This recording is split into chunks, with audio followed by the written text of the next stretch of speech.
नमस्कार। दिन भर की बड़ी खबरों के विश्लेषण के कार्यक्रम सुनिए सच में आपका स्वागत है। मैं हूं मुकेश कुमार। तो दोस्तों, शुरू करते हैं आज का सुनिए सच। आज की खास खबरों पर नजर डालते हुए, डबल इंजन की सरकार वाले बिहार और यूपी, नीति आयोग की रिपोर्ट में फिसड्डी। ट्विटर ने सरकार की नहीं सुनी, कार्टूनिस्ट मंजुल के खिलाफ नहीं की कार्रवाई। वैक्सीन में मुनाफाखोरी पर फजीहत के बाद पंजाब सरकार ने बदला फैसला। द लांसेट पत्रिका ने कहा, कोरोना टीके की 2 खुराकों के बीच कम अंतर हो। सरकार ने ट्विटर को फिर धमकाया, कहा नियम नहीं माने तो नतीजा भुगते। खास खबरों पर नजर डालने के बाद अब वक्त है आज की बड़ी खबरों के विस्तार से विश्लेषण का। इसलिए सबसे पहले लेते हैं आज की सबसे अहम खबर। बीजेपी के डबल इंजन की सरकार वाले राज्यों की हालत को खुद केंद्र सरकार के थिंक टैंक नीति आयोग ने उजागर कर दिया है। नीति आयोग ने देश के सभी राज्यों और केंद्र शासित प्रदेशों के प्रदर्शन के आधार पर sustainable development goals (SDG) index जारी किया है। इस रिपोर्ट के अनुसार केरल ने 75 अंक के साथ शीर्ष राज्य के रूप में अपना स्थान बरकरार रखा है, जबकि 74 अंक के साथ हिमाचल प्रदेश और तमिलनाडु को दूसरा स्थान मिला है।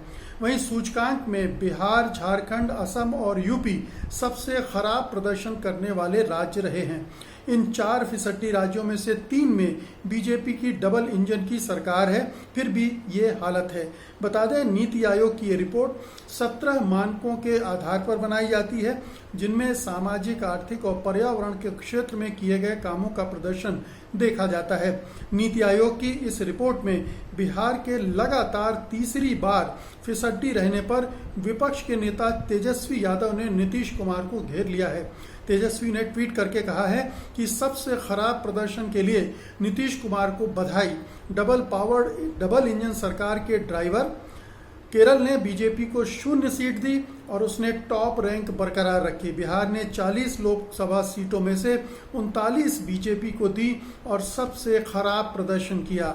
आत्मनिरीक्षण करें तो डबल इंजन की सरकार बीजेपी का एक चुनावी नारा होता है। हर स्टेट में अभी पश्चिम बंगाल के चुनाव हुए, असम के चुनाव हुए, तमिलनाडु वगैरह के चुनाव हुए, हर जगह बीजेपी नेताओं ने बार बार ये दोहराया कि अगर डबल इंजन की सरकार बना देंगे तो आपके राज्य का बहुत विकास होगा, क्योंकि केंद्र में उनके बीजेपी की सरकार है। अगर राज्य में भी बीजेपी की सरकार हो गई तो दोनों तालमेल से राज्य का ऐसा विकास करेंगे कि राज्य सरपट दौड़ने लगेगा, राज्य के लोगों का जीवन स्तर एकदम से ऊपर उठ जाएगा, विकास तेजी से भागने लगेगा। लेकिन ये जो राज्य सरकार का बनाया हुआ नीति आयोग है, उसकी रिपोर्ट है, उसका सूचकांक है, जिसमें सबसे नीचे बिहार है, जहां नीतीश 4थी बार मुख्यमंत्री बने हैं। 16-17 साल से वो मुख्यमंत्री हैं और अभी लगातार वो फिसड्डी है उनका राज्य। और आप समझ सकते हैं कि हर सूचकांक, हर मानक पर वो फिसड्डी है।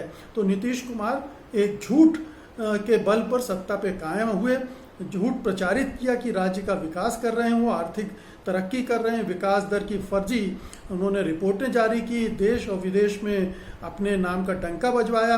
लेकिन पोल सच की खुल ही जाती है झूठ की, और सच सामने आ ही जाता है। तो लगातार आ रहा है और ये डबल इंजन की सरकार है। ध्यान रखिए आप कि बिहार में भी बीजेपी और जेडीयू की मिलीजुली सरकार है और केंद्र में, और फिर आप देखिए कि उत्तर प्रदेश का भी हाल ऐसा ही है, वो भी निचले पायदान पर है और यहाँ भी डबल इंजन की सरकार है। मध्य प्रदेश का हाल भी कोई बहुत अच्छा नहीं है और असम भी नीचे है। असम में भी डबल इंजन की सरकार चल रही है पिछले 5 सालों से। तो डबल इंजन की सरकार एक जुमला है, एक झूठ है, और उससे इन राज्यों की तस्वीर नहीं बदल रही है, बल्कि ये कहना चाहिए कि ये जो पूरा कंसेप्ट है डबल इंजन का सरकार का, वो संघीय ढांचे का हमारा जो लोकतंत्र है उसके खिलाफ है। इसमें सीधे सीधे संदेश ये दिया जाता है, धमकाया जाता है मतदाताओं को कि अगर आपने बीजेपी की सरकार नहीं बनाई तो केंद्र की बीजेपी की सरकार उसकी मदद नहीं करेगी, उसके साथ असहयोग करेगी, उसे परेशान करेगी, काम नहीं करने देगी और आपका राज्य विकास नहीं कर पाएगा, जो कि ये जो संविधान की मूल भावना है उसके खिलाफ है। लेकिन बीजेपी को और मोदी सरकार को संविधान से कुछ लेना देना नहीं है, लोकतंत्र से कुछ लेना देना नहीं है। उन्हें तो ये केवल सत्ता हासिल करनी है और इसके लिए वो तमाम तरह के छल छद्म करते हैं, इस तरह की धोखेबाजी और छलावा भी करते हैं। अगली खबर लेते हैं। केंद्र सरकार असहमति की आवाज़ों को किस तरह से दबाने की कोशिश कर रही है, इसका एक और उदाहरण सामने आ गया है। उसने ट्विटर से कहा कि कार्टूनिस्ट मंजुल का ट्विटर अकाउंट @मंजुल टून्स भारतीय नियम कानूनों का उल्लंघन करता है, इसलिए इस अकाउंट के खिलाफ वो कार्रवाई करे। ट्विटर ने अब तक कोई कार्रवाई नहीं की है, लेकिन कार्टूनिस्ट को ईमेल करके इसकी जानकारी दी है। कार्टूनिस्ट मंजुल ने इस पर सरकार पर तंज किया है कि शुक्र है कि सरकार ने ये नहीं लिखा कि ट्विटर अकाउंट बंद कर दो। ये कार्टूनिस्ट अधर्मी है, नास्तिक है, क्योंकि प्रधानमंत्री नरेंद्र मोदी को भगवान नहीं मानता। एक अन्य ट्वीट में उन्होंने कहा कि अगर सरकार बता देती कि दिक्कत किस ट्वीट से थी तो अच्छा रहता। बता दें कि इसके पहले ट्विटर इंडिया ने केंद्र सरकार के कहने पर 250 ट्विटर अकाउंट के अपडेट करने पर रोक लगा दी थी। इनमें किसान एकता मंच और कैरवान पत्रिका भी शामिल हैं। ये तमाम अकाउंट किसान आंदोलन से जुड़े हुए हैं। उधर उपराष्ट्रपति वेंकैया नायडू और मोहन भागवत समेत कई संघियों के ट्विटर अकाउंट से ब्लू टिक हटा लेने से भी बवाल मचा हुआ है। हालांकि वेंकैया के अकाउंट को फिर से ब्लू टिक दे दिया गया है। तो दो चीज़ें हैं, एक तो मंजुल बहुत देश के अच्छे कार्टूनिस्ट में से एक हैं, मेरे favourite, one of the favourite cartoonist हैं और बहुत अच्छी कार्टूनिंग करते हैं, बहुत अच्छे कमेंट करते हैं ट्विटर पर। उनके ट्वीट बहुत ही दिलचस्प होते हैं, उनमें तंज होता है, व्यंग होता है और शायद इसी से मोदी सरकार तिल मिलाई हुई है। लेकिन आप ये देखिए कि इस सरकार में इतनी भी सहिष्णुता नहीं है, इतनी भी बर्दाश्त करने की क्षमता नहीं है कि एक कार्टूनिस्ट के तंज को झेल जाए और उसके अकाउंट बंद करने के लिए, अकाउंट बंद करने नहीं, अकाउंट के खिलाफ कार्रवाई करने के लिए ट्विटर को चिट्ठी लिखे। तो ये एक शर्मनाक है। अभिव्यक्ति की स्वतंत्रता के मामले में इसको ध्यान रखना चाहिए कि ये एक और हमला है और ये हमलों के जो सिलसिला चल रहा है उसकी एक नई कड़ी भर है, कोई नई बात नहीं हुई है। इस सरकार का जो चरित्र है उसके हिसाब से ही उसने ये काम किया है और आने वाले दिनों में आपको ये और भी देखने को मिलेगा। लेकिन ट्विटर को धन्यवाद करना चाहिए कि वो इस तरह के दबाव में अभी तक बहुत झुकते हुए नहीं दिख रहा है। उसने इसी तरह से 250 अकाउंट को जो पहले सरकार ने कहा था बंद करने को, उसने बंद करने से मना कर दिया था, कुछ को बंद करके फिर से चालू कर दिया था। इसी तरह से उसने अब ये भी किया है कि जो अकाउंट चाहे वो किसी के हों, जिनको ब्लू टिक दिया गया था, वेरीफाइड अकाउंट उनको कहते हैं, उनको खास फ़ायदा मिलता है इससे अगर आप वेरीफाइड अकाउंट होते हैं तो वेंकैया नायडू का ये पर्सनल अकाउंट था जो इस्तेमाल नहीं हो रहा था 6 महीने से, और जो नियम कानून है ट्विटर के उसके हिसाब से उसने ब्लू टिक हटा लिया, अकाउंट बंद नहीं किया। इसी तरह से मोहन भागवत और कुछ और संघ के नेताओं के ट्विटर अकाउंट के साथ हुआ। इस पर इतना शोर शराबा मचाया जा रहा है जिसकी कोई ज़रूरत नहीं है। जो अकाउंट डिफंक्ट हैं, जो काम नहीं कर रहे हैं, उनसे वेरीफाइड अकाउंट की टिक हटाई गई है, ये कोई बड़ी बात नहीं है। लेकिन इस सरकार को ये सब भी आपत्तिजनक लगता है क्योंकि ये उसके नेता हैं और उनके खिलाफ भी नहीं है। उनके ऊपर अगर थोड़ी सी आंच भी आती है तो वो उसको बर्दाश्त नहीं करती है। बहुत ही शर्मनाक स्थिति है, लेकिन यही स्थिति है, यही आज का भारत है, यही नया इंडिया है। अगली खबर का रुख करते हैं। कोरोना महामारी के संकट के दौरान कांग्रेस सांसद राहुल गांधी लगातार केंद्र सरकार की वैक्सीन नीति पर सवाल उठा रहे हैं, लेकिन अब कांग्रेस शासित राज्य पंजाब में ऐसा बवाल हो गया है कि राहुल गांधी से ढेरों सवाल पूछे जा रहे हैं। हालांकि बवाल के बाद पंजाब की सरकार को तुरंत बैकफुट पर भी आना पड़ गया है। केंद्रीय मंत्री प्रकाश जावड़ेकर ने कहा कि पंजाब सरकार को केंद्र सरकार की ओर से कोवैक्सीन की 1,40,000 से ज़्यादा डोज मिली और इसमें से हर डोज की कीमत 400 रुपये थी। लेकिन पंजाब सरकार ने वैक्सीन को 1,060 रुपये में 20 प्राइवेट अस्पतालों को बेच दिया एक वैक्सीन के हिसाब से। केंद्र सरकार ने इस मामले में पंजाब सरकार से रिपोर्ट भी मांगी है। केंद्र ने कहा है कि पंजाब सरकार ने हर वैक्सीन पर 660 रुपये का मुनाफा कमाया है और ये राशि 2.5 करोड़ बहती है। बताया गया कि प्राइवेट अस्पतालों की तैयारी इस टीके को 1,560 रुपये में लोगों को लगाने की थी।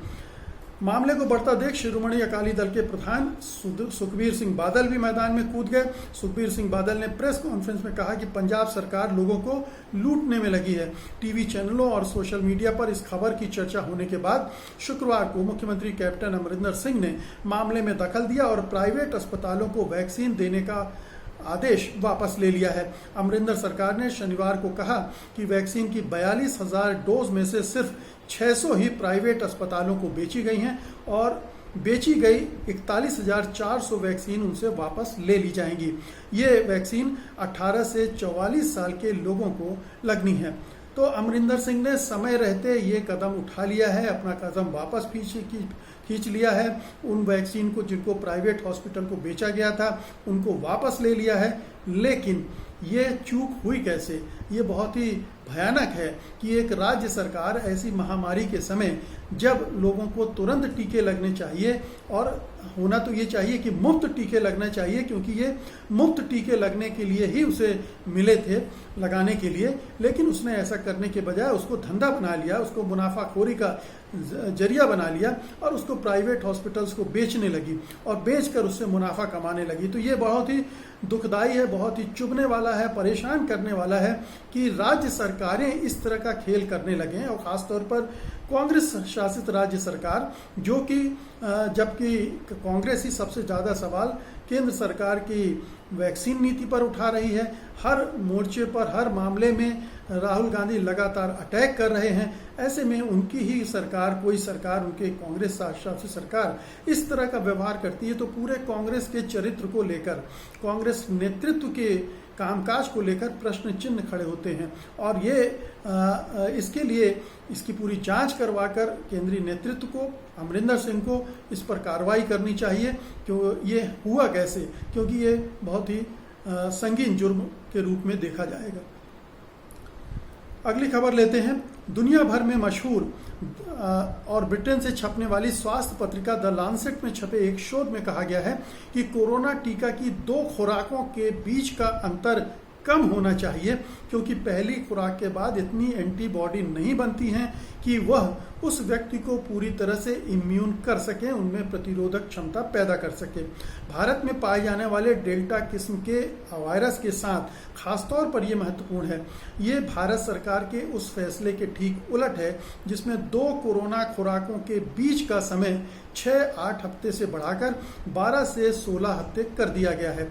UCLH इन्फेक्शंस डिजीज की वरिष्ठ सलाहकार एमा वॉल ने द लांसेट से कहा, हमारे शोध के नतीजों से ये पता चलता है कि सबसे अच्छा ये है कि पहली खुराक के बाद जल्द से जल्द दूसरी खुराक दे दी जाए, क्योंकि ये हो सकता है कि नए वेरिएंट के खिलाफ इम्यून पूरी तरह से विकसित ना हो।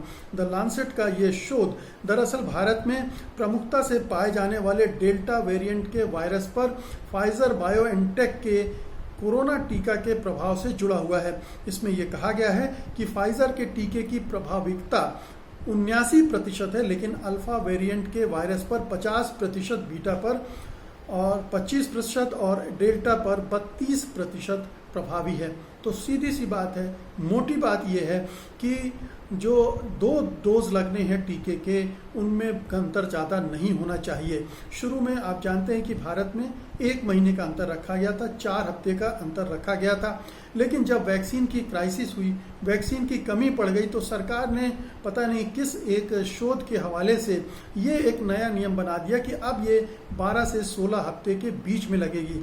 तो जिनको पहली खुराक लग चुकी थी और जिनके लिए तारीखें भी दी जा चुकी थी 1 या 4 से 6 हफ्ते की, उनको भी 12 से 16 हफ्ते के बीच की तारीखें दे दी गई और ये गैप बढ़ा दिया गया। ये गैप बढ़ाना अच्छा नहीं है, खतरनाक है, इस रिपोर्ट का, इस शोध का कहना है, क्योंकि पहले डोज के बाद उतनी एंटीबॉडी नहीं बनती है जिससे आपको कोरोना से प्रोटेक्शन मिल सके। इसलिए जितनी जल्दी दे देंगे उससे एंटीबॉडी बन जाएगी और कोरोना से प्रतिरक्षा आपके शरीर में डेवलप हो सकेगी। लेकिन आप जानते ही हैं कि हमारी सरकार ने किस हद तक लापरवाहियाँ की हैं वैक्सीन के मामले में और दूसरे मामलों में, और उसी का नतीजा पूरा देश भुगत रहा है। पूरे देश की अर्थव्यवस्था भी भुगत रही, लोग भी भुगत रहे हैं, अर्थव्यवस्था भी भुगत रही है, और तरह तरह से उसके जो दुष्परिणाम हैं वो सामने आ रहे हैं। आज की अंतिम खबर का रुख करते हैं। सोशल मीडिया कंपनी ट्विटर और केंद्र सरकार के बीच छिड़ी जंग और बढ़ती जा रही है। केंद्र सरकार ने शनिवार को ट्विटर को नए डिजिटल नियमों के पालन को लेकर अंतिम नोटिस भेजा है। सरकार ने कहा कि अगर ट्विटर सरकार के नियमों को नहीं मानता है तो वह नतीजे भुगतने के लिए तैयार रहे। केंद्र सरकार के नए नियमों के तहत सोशल मीडिया कंपनियों को chief compliance officer, nodal contact अफसर और रेजिडेंट ग्रीवांस अफसर को नियुक्त करना होगा और हर महीने सरकार को रिपोर्ट भी देनी होगी। सरकार ने इन अफसरों को नियुक्त करने के लिए 3 महीने का वक्त दिया था, जो 25 मई को खत्म हो चुका है। नोटिस में कहा गया है, ट्विटर को ये अंतिम नोटिस दिया जा रहा है कि वह डिजिटल नियमों का तुरंत पालन करे। अगर वह ऐसा नहीं करता है तो उसे आईटी एक्ट 2000 में धारा 79 के तहत मिलने वाली छूट वापस ले ली जाएगी और आईटी कानून और भारत सरकार के दंड नियमों के मुताबिक ट्विटर ही नतीजों के लिए उत्तरदायी बन जाएगा।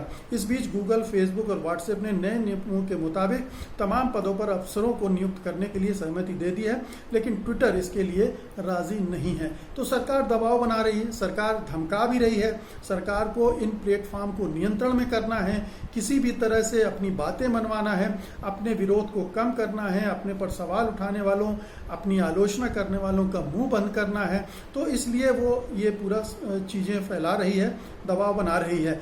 कुछ जो इस तरह की कंपनियां हैं, प्लेटफॉर्म हैं, गूगल, फेसबुक और व्हाट्सएप वगैरह, व्हाट्सएप तो फेसबुक का ही है, उन्होंने एक तरह से मान लिया है कि हम इस कानून के तहत काम करेंगे और अपने अफसरों की नियुक्ति के बारे में भी सरकार को बता दिया है। लेकिन ट्विटर अभी तक इन नियमों को स्वीकार करने के लिए तैयार नहीं, क्योंकि वो जानता है कि सरकार क्या चाह रही है। ये फेसबुक वगैरह भी जानते हैं, लेकिन फेसबुक वगैरह आप जानते ही हैं कि पहले ही सरकार से समझौता करके चल रही हैं, सरकार के साथ मिलकर चल रही हैं, सरकार का काम कर रही हैं, सरकार के निर्देशों को मान रही हैं। तो सरकार के साथ उनकी मिलीभगत बिल्कुल सिद्ध हो चुकी है। अब ट्विटर को इस तरह से बांधना है कि वो भी फेसबुक की तरह काम करने लगे, सरकार के स्वार्थों के हिसाब से, उसकी राजनीति, उसके सत्ता से जुड़े जो एजेंडे हैं उसको कहीं से चोट ना पहुंचे, नुकसान ना पहुंचे, इसके लिए। तो अब देखना यह है कि ये जंग क्या रूप लेती है। ये जो आखिरी धमकी या आखिरी नोटिस भेजा है सरकार ने, उस पर ट्विटर की क्या प्रतिक्रिया आती है, इसका हम इंतज़ार कर रहे हैं और उसके बाद देखेंगे कि हमारा जो पूरा ये इंटरनेट वाला मीडियम है वो किस दिशा में जा रहा है। ये जो दबाव बनाया जा रहा है क्या पूरी तरह से कामयाब हो जाएगा। तो दोस्तों, ये थी आज की खास खबरें और उनका विश्लेषण। उम्मीद है कि आपने इन्हें पसंद किया होगा और आप इस वीडियो को लाइक भी करेंगे और बड़े पैमाने पर शेयर भी करेंगे। अब मुझे अनुमति दीजिए, लेकिन जाने से पहले आपको बता दूं कि सोमवार को इसी वक्त मैं फिर हाजिर होऊंगा, उस दिन की खास खबरों के साथ, उनके विश्लेषण के लिए। तब तक के लिए नमस्कार, जय हिंद। सत्य हिंदी का ऐप डाउनलोड करें गूगल प्ले स्टोर पर।